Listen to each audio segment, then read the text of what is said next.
হুন্ডিদের আওতায়, তখন তো একটা বিপদ হয়ে যাবে। সেই ক্ষেত্রে আমরা জানি সকলেই যে আমাদের দুইটা ইকোনমি আছে, একটা একটা রুরাল ইকোনমি, একটা আছে আরবান ইকোনমি।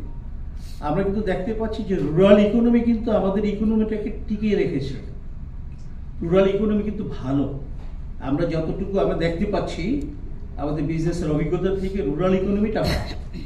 রুরাল ইকোনমি ভালো কেন? কারণ তাদের এখানে আপনি বিদেশ থেকে তাদের আত্মীয় স্বজন টাকা পাঠিয়ে থাকি আর কি। আপনি রেমিটেন্সের মাধ্যমে পাঠায়, আবার হুন্ডির মাধ্যমে পাঠায়, তো তাদের টাকাটা তারা পেয়ে যাচ্ছে তারা। সেই জন্য রুরাল ইকোনমিটা ভালো।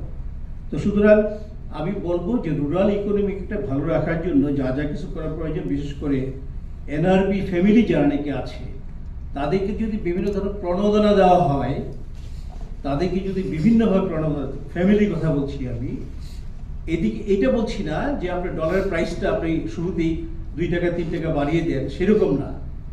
এনআরবি ফ্যামিলিকে বিভিন্ন ধরনের প্রণোদনা যদি দেওয়া হয় সেখানে তাদেরকে, যে তাদেরকে সামাজিকভাবে একটু সম্মান দেওয়া বা সিএবি মর্যাদায় তাদেরকে নিয়ে আসা, কোনো জায়গায় হয়তো কোনো আপনার গভর্নমেন্টের বিভিন্ন অর্গানাইজেশনের মাধ্যমে তাদেরকে সম্মানিত করা, এটা করলে পরে হবে কি, তারা ওই যে বৈধ পথে, আপনি এটা তো বৈধ পথে পাঠালেই তো পাবে, এটা বৈধ পথে তখন বিশেষ করে রেমিটেন্সগুলো ওই যা আসে, কারণ রুরাল ইকোনমি আমার দেখার মধ্যে খুব ভালো।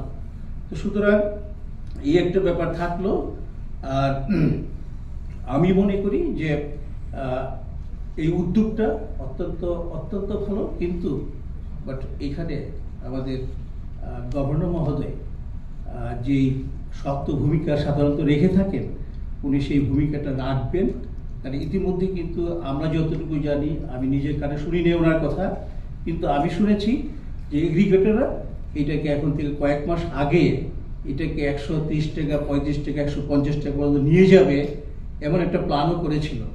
কিন্তু বাট আপনার গভর্নর মহোদয় নাকি বলেছেন সেখানে এগ্রিগেটের তো কথাই তো আমাদের এখানে চলবে না, আমাদের ইকোনমিতে কোনটা সাপোর্ট করবে সেটার উপর নির্ভর করে আমাদেরটা চলবে। তো সুতরাং আমাদের ইকোনমি কিভাবে চলবে, ডলার প্রাইসটা কতটুকু হবে, সেটা আমরাই নির্ধারণ করে দেবো সেখানে।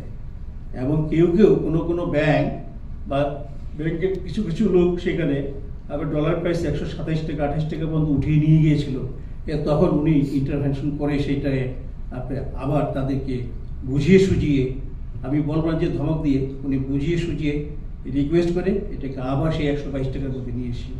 অনেক ধন্যবাদ মাননীয় গভর্নর মহোদয়, আপনাকে এরকম একটা ব্যবস্থা নিতে হবে, তাহলে সব কিছু ঠিকঠাক থাকবে। ধন্যবাদ সকলকে। আর একেবারেই একটা ছোট্ট অ্যামাউন্ট এটাকে ফেস করার জন্য, তো এটা কয়েক